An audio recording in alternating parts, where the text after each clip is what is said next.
जमींदार का भूत हॉरर कहानी पार्ट 1। बिहार के एक छोटे से गांव में एक पुरानी हवेली थी। लोग उसे जमींदार हवेली कहते थे। कई साल पहले इस हवेली के मालिक जमींदार रणविजय सिंह थे। कहते हैं कि वह बहुत क्रूर और लालची इंसान थे।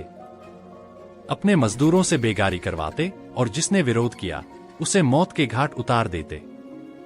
भूतों के किस्से पसंद हैं?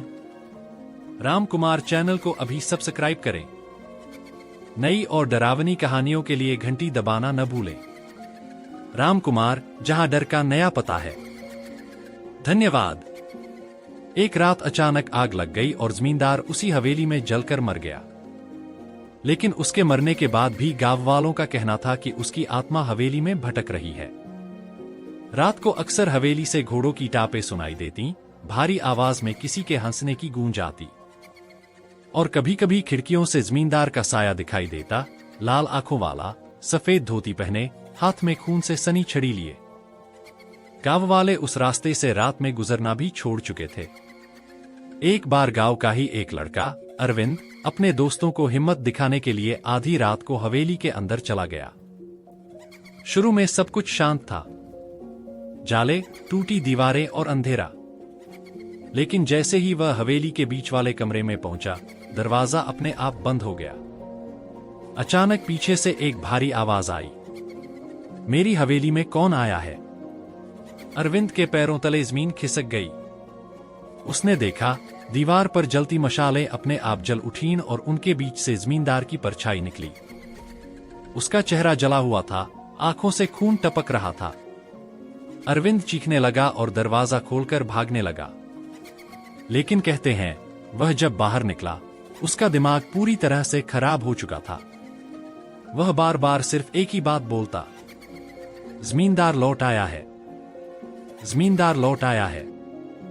उसके बाद से कोई भी इंसान उस हवेली के अंदर जाने की हिम्मत नहीं करता। लोग कहते हैं, आज भी आधी रात को अगर हवेली के पास खड़े हो जाओ तो घोड़ों की टापें और जमींदार की ठहाकों की आवाज सुनाई देती है। अरविंद की हालत देखकर गांव में दहशत फैल गई। उसकी पागल हंसी और बार बार बोले जाने वाले शब्द, जमींदार लौट आया है, गांव वालों की रूह कांपाने के लिए काफी थे।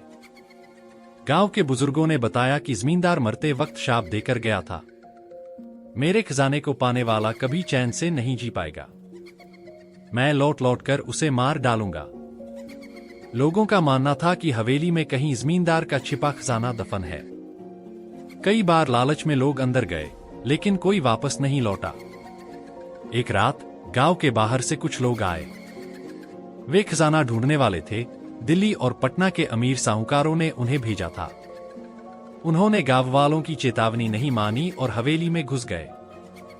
जैसे ही उन्होंने जमीन खोदनी शुरू की, अचानक हवेली की दीवारों से अजीब सी आवाजें आने लगीं।